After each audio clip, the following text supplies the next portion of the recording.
right, YouTubes.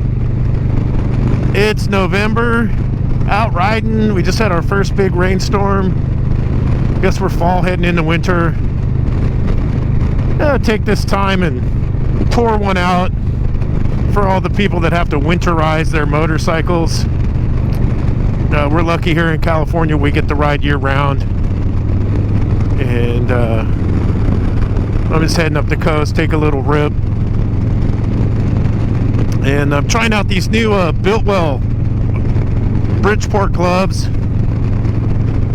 And I'd say these are more of like a summertime glove. You don't want to do these for winter time. The air goes right through them. They're really good ventilation. I could feel the wind going between my fingers. So it'd be really good in summertime. Not so good in winter. Your hands will freeze in these. But in summertime, it looks like you'd get some good protection and good feel of the bike, good grip because they're thin, very responsive. But if you're looking for like a little more coverage and a little bit nicer glove, the Odin manufacturing is a lot nicer.